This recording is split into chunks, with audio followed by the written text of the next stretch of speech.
The coastal fog that usually wraps around the manicured hills of Montecito has finally lifted this early April of 2026, but the atmosphere inside the sprawling, multi-million-dollar estate of the Duke and Duchess of Sussex remains suffocatingly thick. It is the heavy, stagnant air of a fortress bracing for a siege that cannot be repelled by high-priced public relations teams or aggressive legal threats. For nearly a decade, the global public has been force-fed a highly curated, heavily filtered fairy tale. We were explicitly told a story of a brilliant, self-made, independent young humanitarian who miraculously stumbled into the path of a wounded, captive British prince, rescuing him from the cold, unfeeling machinery of a thousand-year-old institution. We were sold a narrative of modern romance, a triumph of authentic love over archaic tradition. But the reality that is violently crashing down upon them right now, in the spring of 2026, proves that the grand Hollywood reinvention was nothing more than a spectacular, unsustainable illusion built on a foundation of meticulously engineered quicksand. You are engaging with this narrative right now because something thoroughly unprecedented has just occurred in the realm of investigative journalism, an event so humiliating and so ruthlessly precise that it has sent devastating shockwaves through the entertainment industry and reverberated all the way to the ancient stone corridors of Buckingham Palace. This is not a story about petty tabloid gossip, leaked text messages, or the usual grievances about royal titles and security details. This goes infinitely deeper. This is about the very core of a human being's identity. It is about a name, it is about a timeline, and most explosively, it is about a specific verifiable age. Right now, one of the most relentless, feared, and highly respected investigative biographers on the planet is stepping forward with a mountain of forensic evidence that suggests the entire chronological origin story of Meghan Markle is a carefully fabricated timeline. We are talking about Tom Bower, a man whose very name strikes terror into the hearts of corrupt billionaires, disgraced politicians, and fabricated celebrities. This is a former BBC journalist who has taken down some of the most powerful figures of the 20th and 21st centuries, exposing royal-level drama and walking away completely untouched from every single legal threat thrown his way. Bower does not deal in whispers at private Hollywood parties. He does not chase clickbait on social media. He builds airtight, irrefutable cases derived from physical archives, sealed documents, and years of serious, unapologetic digging. And the fact that his latest findings are currently circulating through the highest echelons of the British legal system without a single successful defamation lawsuit filed against him is the most terrifying reality the Sussex brand has ever had to face. Before we delve into the chaotic, crumbling timeline that is currently paralyzing the Sussex public relations machine, you must deeply understand the unparalleled credibility of the man leveling these accusations. Tom Bower's track record is not just stacked, it is legendary. He has authored deep, forensic, unauthorized investigations into massive, litigious figures like Robert Maxwell, Mohammed Al-Fayed, Simon Cowell, and even King Charles III. These are not fluffy, sycophantic gossip pieces. They are meticulously researched biographies built from hostile interviews, hidden paper trails, and a relentless pursuit of the unvarnished truth. Back in 2022, he dropped the book Revenge, Meghan, Harry, and the War Between the Windsors. That publication hit the carefully constructed Sussex brand like a freight train traveling at terminal velocity. The book painted the Duchess not as a naive, wide-eyed victim of a ruthless British press, but as a highly calculated, strategic, and acutely aware operator who mapped out every single chess move she made on her ascent to global infamy. Naturally, her ferocious legal team pushed back with furious, empty threats. The rabid online fan base known as the Sussex Squad attempted to systematically discredit his character. But here is the absolutely crucial, undeniable detail that everyone must remember. Tom Bower was never successfully sued. Not once. Not a single retraction was forced. Why? Because in the British legal system, the absolute defense against defamation is the truth. and everything Bauer wrote was backed up by an impenetrable wall of sources and hard documentation. Now, fast forward to late March and early April of 2026. His subsequent relentless investigations have unearthed a series of anomalies so glaring that they threaten to completely invalidate the very legal foundation of the royal marriage. The reaction from the Sussex camp to these emerging details has been predictably explosive, heavily relying on their tired playbook of deflecting accountability by calling the claims crazy conspiracy theories and deranged melodrama. But here is where the psychological reality of the situation becomes incredibly uncomfortable for the Duke and Duchess. When an innocent person, a person who has absolutely nothing to hide, is accused of a massive, fundamental lie about their own identity, they do not just throw angry, dismissive labels at an investigative journalist through anonymous spokespeople. They drop the receipts, they show the undeniable proof, they produce the original, unamended documents and shut the entire conversation down cleanly, instantly, and permanently. And that has simply not happened. The deafening, terrified silence emanating from Montecito regarding the specific mathematical evidence Bauer has presented is the loudest confession of guilt the world has ever heard. This situation feels profoundly different from any previous royal scandal because it does not rely on hearsay or the subjective interpretation of a conversation. This is about cold, hard paperwork. It is about physical magazine archives from the 1990s that cannot be digitally erased. It is about collegiate enrollment data, early internet database edits, and the bizarre, unprecedented alteration of royal birth records. It is a trail of breadcrumbs so incredibly detailed and overlapping that it raises a seriously uncomfortable, world-shattering question. What if Meghan Markle did not merely tweak a few inconvenient details of her past to appear more appealing, but actually completely reshaped her chronological reality? Because according to the mountain of findings Bauer has compiled, this goes vastly beyond a small, vanity-driven discrepancy. We are talking about a potential age gap of not 1 or 2 minor years, but perhaps 6, 7, or even more. And that terrifying mathematical possibility leads directly to a much larger, darker question that absolutely nobody in the royal establishment can afford to ignore. If something as fundamental, basic, and easily verifiable as the year of a person's birth does not match the official narrative, what else in this billion-dollar fairy tale has been carefully, maliciously constructed? To understand the motive behind such a colossal, life-altering deception, one must look away from the romanticized halls of Buckingham Palace and stare directly into the brutal, unforgiving, and deeply misogynistic machinery of Hollywood. Why would an intelligent, ambitious woman lie about her age to such an extreme degree? What is the ultimate point of shaving nearly a decade off your life? The answer lies in the terrifying reality of the entertainment industry's age cliff. Meghan Markle spent the vast majority of her adult life desperately trying to claw her way out of obscurity and make it as a working actress in Los Angeles. She was grinding relentlessly for years before she ever landed her supporting role on the Canadian cable television drama Suits.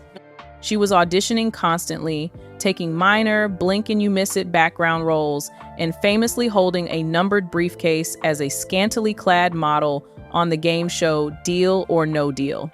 She was not getting the major, career-defining breaks, and she knew the brutal, unspoken truth about Hollywood casting directors. Women over the age of 30 have a significantly exponentially harder time getting cast as the fresh-faced, naive, and desirable leading lady. The golden opportunities suddenly evaporate. The phone stops ringing, and the representation agencies stop returning calls. The official, fiercely protected story states that Meghan was born on August the 4th, 1981. Following that specific timeline, when she finally landed the role of Rachel Zane on Suits in 2011, she would have been exactly 30 years old. That is already considered relatively late for a breakout television role, but it is manageable within the industry's skewed parameters. But what if the investigative timeline is correct? What if she was actually born in 1977 or even earlier? That means she would have been 34, pushing 35, when she walked into that audition room. In the harsh, superficial world of television casting, that is an absolute, unbridgeable chasm of a difference. That is the devastating difference between being considered for the young, ambitious, sexy paralegal who captures the heart of the lead actor and being immediately relegated to playing the tired mother, the older sister, or the bitter ex-wife. Changing your age in the entertainment industry is rarely about simple vanity. It is a desperate, calculated act of career survival. It artificially extends your shelf life. It keeps you in the highly coveted 18 to 29 demographic bracket for just a few more critical years. It allows you to compete for life-changing roles against women who are actually a decade younger than you. And if Meghan did indeed execute this lie, she was merely playing the Hollywood game the exact same way countless other desperate actors have done before her. However, the catastrophic problem arises when you take a sleazy, commonplace Hollywood survival tactic and brazenly smuggle it through the ancient, heavily fortified gates of the House of Windsor. The implications transition instantly from a minor industry fib into a profound, destabilizing deception against the British state. Think about Prince Harry's position in all of this. When they were set up on their famous, supposedly blind date in the summer of 2016, Meghan claimed to the world, and presumably to him, that she was 35 years old. Harry was 32. A 3-year age gap is standard, unremarkable, and perfectly normal. It creates the dynamic of a partnership of relative peers. But if she was actually born in 1977, she would have been 39 years old, knocking aggressively on the door of 40, dating a deeply traumatized, highly emotionally vulnerable 32-year-old prince. That massive chronological discrepancy changes the entire psychological dynamic of their courtship completely. A 39-year-old woman possesses significantly more life experience, more romantic history, more strategic awareness, and fundamentally different biological imperatives than a 35-year-old. It changes the entire conversation surrounding their whirlwind, lightning-fast romance. It introduces the intense, deafening, and terrifying reality of the biological clock into the narrative.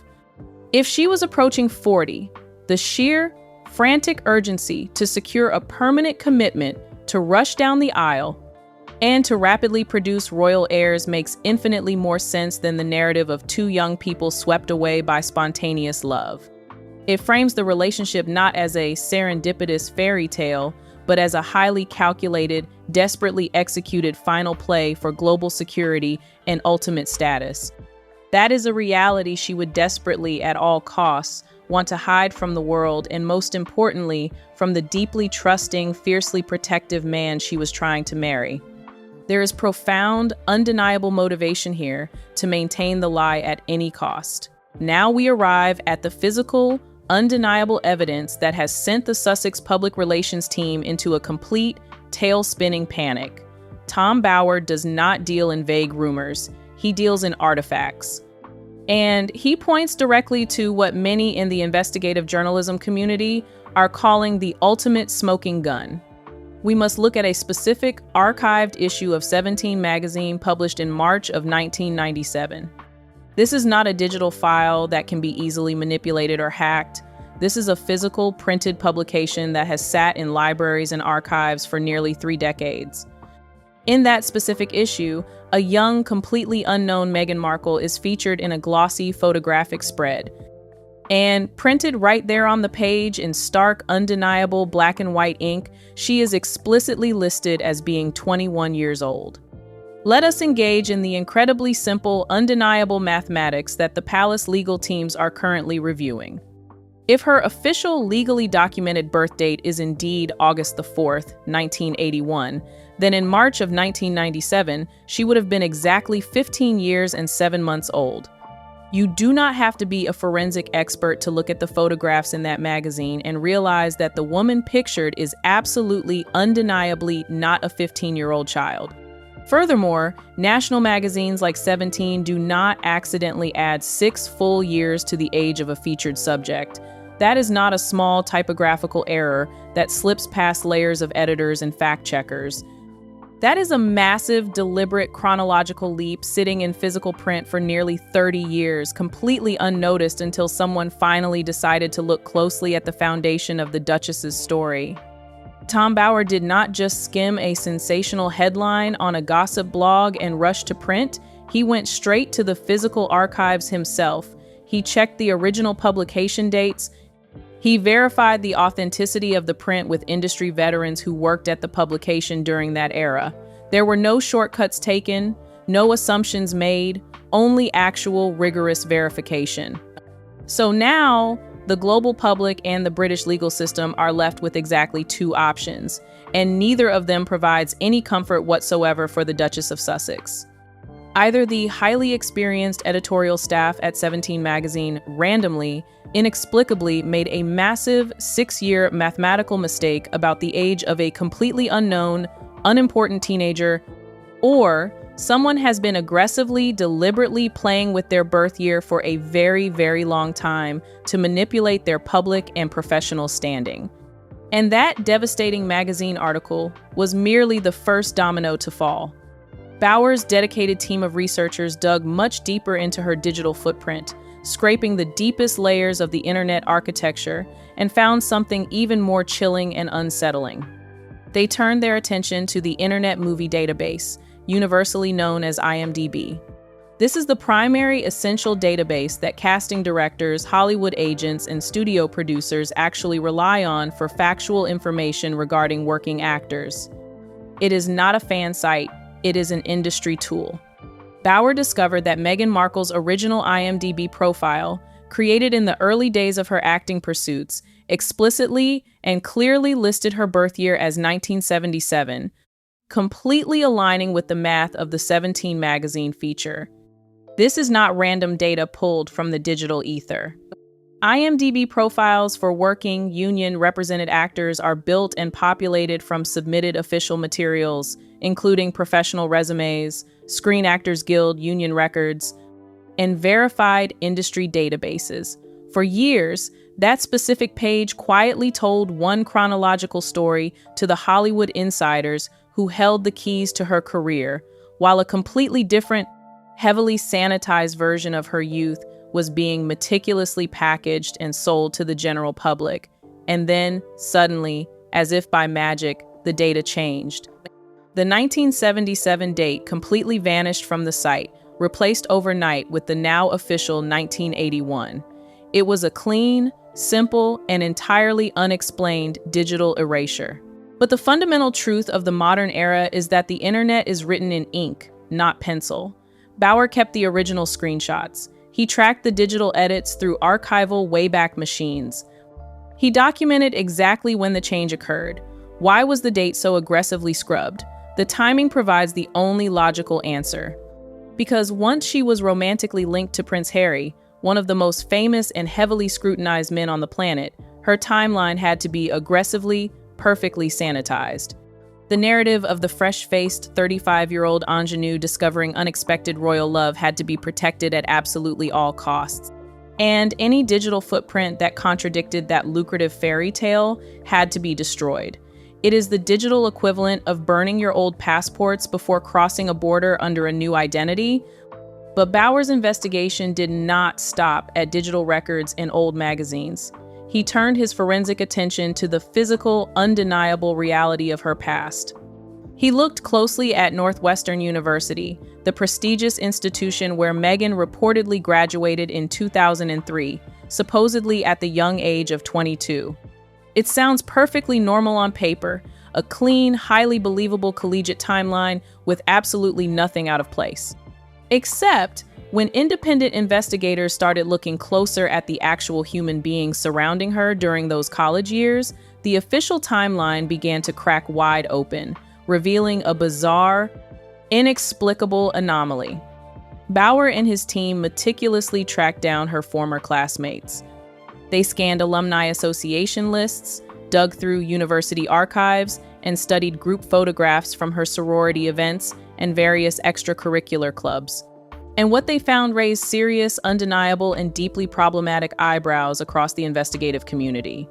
The vast majority of the people in those collegiate photographs, her core social circle, the exact people she went to off-campus clubs and shared classes with, were not born in the early 1980s. They were almost exclusively born in the early to mid-1970s. There is one particularly well-known, widely circulated, and heavily analyzed photograph of Meghan posing with the Northwestern University Salsa Club. She is right there in the back row of the image, looking completely comfortable, mature, and perfectly at ease, projecting the undeniable aura of a peer, standing among her exact peers. Bauer's team reached out directly to the other individuals identified in that exact photograph and asked them all one incredibly simple foundational question: what year were you born? Every single answer that came back confirmed the anomaly. They were all born in the early to mid-1970s. Pause and deeply consider the psychological and social implications of that fact. Either a supposedly 19-year-old Meghan Markle was consistently, exclusively, and inexplicably hanging out with a tight-knit group of people nearly a full decade older than her, completely eschewing the company of people her own stated age for no clear, logical reason, or she wasn't actually younger at all. She was their exact chronological equal. And then came the devastating, off-the-record quote that truly shook the foundation of the official story to its core. One former Northwestern classmate, choosing to stay strictly anonymous out of a very real fear of the notoriously aggressive Sussex legal retaliation machine, told researchers plainly, "We all knew Meghan was significantly older than she claimed. It was kind of an open secret on campus. Nobody really cared at the time because she was just another theater kid trying to make it. But they absolutely care now." That single, chilling quote changes the tone of the entire investigation completely. Because now, this is no longer just a debate about dusty documents, missing birth certificates, or typographical errors in teen magazines. It is about actual human beings talking. It is about a massive, collective memory that fundamentally contradicts the official, royal-sanctioned narrative. The meticulously crafted illusion is actively breaking from the inside out, destroyed by the very people who witnessed her reality before she had the power to rewrite it. Bauer took his relentless investigation even further, bypassing the friends and colleagues and going straight to the people who were physically present on the very day she was brought into this world, her own blood family. He sat down for extensive recorded conversations with Thomas Markle, a man who has spoken publicly and often incredibly recklessly for years about every minute detail of Meghan's childhood. He is a man who has eagerly shared embarrassing stories, intimate home videos, and deeply personal memories with any tabloid willing to point a camera at him. He has never, ever been shy about talking to the global press. So, when Tom Bauer asked him directly, point blank, while looking him straight in the eye, what exact year was Meghan born, you would naturally expect a clear, instant, and unhesitating answer.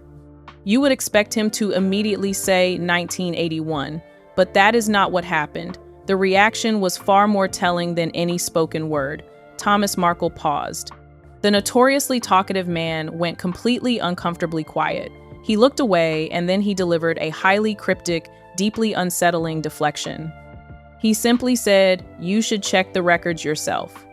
No eager confirmation, no specific date provided, no proud declaration of August the 4th, 1981, just a defensive, terrified deflection. Check the records yourself. Think about how incredibly heavy, how profoundly loaded that specific moment is. Here is a father who either cannot confidently confirm his own daughter's birth year or willfully refuses to do so. And both terrifying possibilities hit the official narrative with the force of a wrecking ball. Either he truly does not remember, which feels almost medically impossible for a devoted father who famously filmed every single waking moment of her youth with professional camera equipment, or he knows absolutely that the undeniable truth does not match the official royal story, and he is terrified of committing public perjury or inviting a massive lawsuit by saying the lie out loud to a respected journalist. That agonizing silence, that fearful hesitation, it says infinitely more about the reality of the situation than a direct, rehearsed answer ever could. And the wild, uncontrollable nature of this familial unraveling did not stop with the father. Bauer also engaged in extensive conversations with Samantha Markle, Meghan's deeply estranged, highly vocal half-sister, who was verifiably born in 1964. Now, based entirely on Meghan's official, heavily guarded story, there is supposed to be a massive 17-year age gap between the two women. That monumental gap would mean they belong to two completely different generations. It paints a picture of two sisters who didn't really grow up side by side, where Meghan was merely a babbling toddler when Samantha was already a fully grown adult leaving the house. This massive gap has always been used by the Sussex public relations team to completely dismiss Samantha's claims of intimacy, painting her as a distant, jealous relative who barely knew the Duchess. But Samantha told a very, very different story to the investigators, a story backed up by deep, highly specific childhood memories. She has repeatedly, vehemently stated under threat of legal action that the age gap was significantly noticeably smaller than what is claimed by the Sussex PR machine. She claims with absolute certainty that they were actually much closer in age growing up, that they shared overlapping, fundamental childhood experiences in the exact same house, and that their dynamic was one of true siblings, not a distant adult and a baby. If Meghan was truly born in 1981, that specific version of familial events simply does not fit reality. It does not line up with the basic, undeniable facts of human cognitive development and memory formation. A 20-year-old does not share childhood play memories with a 3-year-old. But if Meghan was actually born significantly earlier, say in 1975 or 1977, that massive 17-year gap suddenly shrinks dramatically to around 9 or 11 years.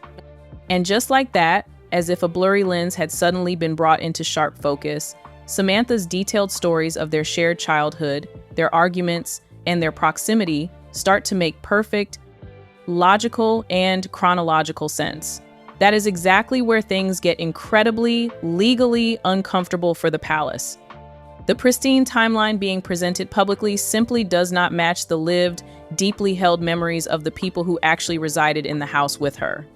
Then comes the specific moment in the timeline that violently shifts this entire narrative from a sad, pathetic Hollywood vanity lie into a massive, potentially catastrophic legal and constitutional scandal. When Archie Harrison Mountbatten Windsor was born in May of 2019, his official government-issued birth certificate originally listed the mother's name as Rachel Meghan Markle. It was clear, it was legally binding, and it was placed securely on the public record, accessible to anyone. But just weeks later, in a move that shocked royal historians, that official government document was quietly, surreptitiously altered. Her first and middle names were removed entirely from the legal document. The certificate was officially amended to list the mother simply and exclusively as Her Royal Highness, the Duchess of Sussex. No Rachel, no Meghan, no Markle, just the aristocratic title. According to deeply embedded palace insiders and highly respected constitutional historians, this kind of retroactive, structural change to a royal birth certificate is extremely, astonishingly rare. It is so incredibly rare, in fact, that leading constitutional experts could not remember it ever happening before in the entire modern history of the British monarchy. Even Princess Catherine, the future queen consort of the United Kingdom, is explicitly listed by her actual, given name on the birth certificates of all 3 of her children, future kings and queens. So the obvious, unavoidable question hits with the force of a physical blow. Why on earth would a mother actively seek to remove her legal given name from her own firstborn child's birth certificate? Tom Bower's explanation is characteristically blunt, and it is absolutely terrifying for the institution of the monarchy. It comes down entirely to avoiding a permanent, unalterable paper trail. Because once a full legal name and an exact birth date appear on an official, modern royal record, it can be easily and legally cross-checked by international intelligence agencies, investigative journalists, and financial auditors. It can be linked directly and irrevocably to old high school documents, early Hollywood contracts, past federal tax filings, and, most dangerously, previous sealed marital records in foreign jurisdictions. If a dedicated investigator starts connecting those digital and legal dots using the specific name Rachel Meghan Markle, they might quickly uncover a chronological timeline that simply does not hold together under scrutiny. By utilizing her immense royal influence to completely remove her given name from the document, she effectively made herself a ghost in the international legal system. That is absolutely not how someone acts when their personal history is completely clean, straightforward, and honest. That is exactly how someone acts when they are desperately, frantically trying to cover their tracks and sever any legal connection to a past life they have tried to bury. Now, this is where things turn incredibly serious. We are moving beyond the realm of public relations disasters and entering the territory of a full-blown constitutional crisis. Tom Bower did not just stop at compiling ancient documents, university photographs, and family interviews. He brought this staggering mountain of evidence to multiple, highly respected constitutional legal experts in the United Kingdom, and what they told him raises the stakes to an almost unimaginable, apocalyptic level for the House of Windsor. If Meghan Markle knowingly and purposefully provided materially incorrect information about her exact age, her true legal identity, or her complete marital history on official royal records, marriage documents, or state filings submitted to the Home Office, that is not just a matter of generating bad press. That is the legal definition of fraud. Under incredibly strict British law, and particularly under the ancient, unforgiving doctrines of the Church of England, providing incorrect, falsified details on a royal marriage license could easily open the door to a complete, non-negotiable annulment, not just a standard, messy divorce. And that specific legal distinction changes absolutely everything. A divorce simply means that a legally valid marriage has ended. An annulment means, legally and constitutionally, that the marriage is treated by the state and the church as if it never existed in the first place. It means the sacred vows were taken under entirely false pretenses. That kind of unprecedented situation creates a devastating, uncontrollable chain reaction across the entire establishment. If the marriage never legally existed in the eyes of the church and the British state, the royal titles associated with it become completely uncertain and invalid. Her status as a duchess vanishes instantly, dissolving into thin air. Any massive financial agreements, property settlements, or custody arrangements tied to that specific legal royal identity start getting aggressively questioned and potentially voided by the courts. Every single legal expert Bower consulted said the exact same terrifying thing. If this level of deliberate, incorrect information were to be proven in a court of law, the consequences for the monarchy, and specifically for Prince Harry, would be massive and utterly catastrophic. It would legally mean that a prince of the blood, a man in the direct line of succession to the throne, was entirely duped into a fraudulent, invalid union by a foreign citizen.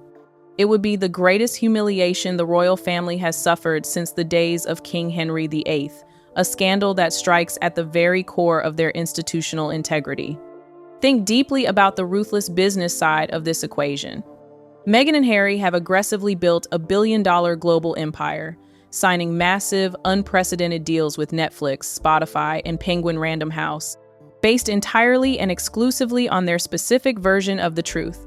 They sold the world a highly marketable, deeply emotional personal story of struggle, youth, naive innocence, and triumphant reinvention. But if those major corporate media deals were built around a personal origin story that turns out to be fundamentally, factually inaccurate, those ironclad contracts could face serious, immediate legal challenges. Morals clauses, buried deep in the fine print of every Hollywood contract, could be instantly invoked by furious executives looking for a way out. Massive multinational media companies do not take multi-million-dollar misrepresentations lightly, especially when their own stock prices are tied to the credibility of their highly paid talent. That is precisely why the absolute deafening silence from Meghan's camp stands out so glaringly in the early days of April 2026. Because this is no longer just about protecting a fragile reputation, it is about massive, existential legal liability. It could permanently destroy their remaining finances, their tenuous corporate partnerships, and their long-term credibility in the halls of Hollywood power. When these claims first surfaced, her aggressive PR team responded fast, calling them baseless rumors and desperate melodrama. But empty words and angry press releases alone do not settle forensic, mathematical questions. Tom Bower isn't just making noise on a podcast. He is presenting actual physical documents, verifiable timelines, and documented behavioral patterns. And instead of directly countering that massive wave of evidence with clear, undeniable proof, like proudly displaying a verified, original, unredacted birth certificate from the 1980s, or releasing a completely coherent, unified timeline endorsed by her family, the response abruptly stopped at angry labels, and then the Montecito camp went completely, terrifyingly quiet. There have been no official documents released to friendly media outlets. There has been no detailed, logical breakdown of the timeline to soothe their supporters. There has been absolutely no direct physical evidence presented publicly to shut Tom Bower down. That specific, highly calculated silence is exactly what keeps the conversation alive and burning like a wildfire across the globe. Because when something as simple as a birth year can be clarified easily and instantly, the public rightfully expects to see it clarified. When you actively choose to hide the paperwork, the public, the media, and the legal system naturally assume the paperwork is guilty. Look closely at the timing of all this escalating chaos. It could not possibly be more intense or more devastating for the couple. The massive, undeniable media wave that once powerfully propelled the Sussex image has crashed violently against the rocks of public fatigue. The lucrative Netflix content has essentially wrapped up with diminishing returns. The Spotify deal ended in massive, highly publicized humiliation, with executives calling them grifters. The major, world-conquering momentum that once surrounded their brand has rapidly shifted into a state of sheer, unadulterated desperation. That earlier triumphant phase, the explosive Oprah interview, the global victimhood tour, the triumphant release of the memoir, was the absolute peak of their power. It built a powerful, incredibly lucrative narrative that captured worldwide interest and dominated the cultural conversation. But that entire billion-dollar narrative depended heavily, almost exclusively, on one incredibly fragile thing: absolute, unquestioning public trust in their specific version of events. So, what happens to that empire when the very foundational bedrock of that story, the basic, unalterable facts of exactly who she is and exactly when she was born, starts being aggressively, credibly questioned publicly by ruthless investigators holding actual receipts? That is exactly the horrific reality we are seeing play out in real time right now. The magnificent house of cards they built in California is wobbling violently in the wind of truth. According to Tom Bower's deeply researched view, Meghan Markle represents a fascinating, terrifying archetype, someone who masterfully, intuitively understood exactly how to navigate a modern media system that heavily rewards constant reinvention and victimhood. She is depicted as someone incredibly driven, hyper-strategic, and possessing a chilling ability to completely reshape how the world sees her to get exactly what she wants, regardless of the human cost. But even the strongest, most heavily PR-managed, multi-million-dollar image has its absolute limits, because eventually, the narrative always comes back to verifiable, physical facts. And when the crushing questions about those facts start stacking up to the ceiling, the 1997 magazine spread, the frantic IMDb changes, the older classmates, the silent, terrified father, the strangely altered royal birth certificate, it becomes absolutely, mathematically impossible for the carefully constructed narrative to hold steady. Tom Bower hasn't claimed a single, absolute, definitive answer about her exact, true birth year. He hasn't produced a smoking gun, alternate birth certificate from 1977. Instead, he has done something much more dangerous, much more lethal to her carefully crafted brand. He has shown the world, step by agonizing step, that the official, royal-sanctioned version of events is mathematically, logically, and historically impossible. He has planted the seed of absolute, undeniable doubt. And the most striking, terrifying part of this entire saga? The people closest to the story, the very individuals who could instantly clear her name, haven't stepped in to settle it. They have retreated into the shadows. So everything currently sits in this incredibly uncomfortable, highly radioactive space of uncertainty, where the historical documents, the human memories, and the public sanitized timelines simply do not and cannot line up. And the ultimate truth remains just out of reach, hiding cowardly behind a massive wall of highly paid legal silence that ironically keeps getting louder, more suspicious, and more damning every single day. And the one question absolutely nobody in Meghan Markle's expansive, highly paid inner circle seems able to answer is the simplest, most devastating one of all. If everything is exactly, perfectly how she has always claimed it to be, if the timeline is pure, unadulterated truth, then why not just show the irrefutable proof? Why not put the original, unamended records out there on a silver platter and shut the entire humiliating conversation down once and for all? When you truly have the unvarnished truth on your side, you shout it proudly from the rooftops for the world to hear. When you are desperately hiding something, you hire lawyers and demand privacy. The clock is ticking, the world is watching, and the silence from Montecito is the loudest sound of all.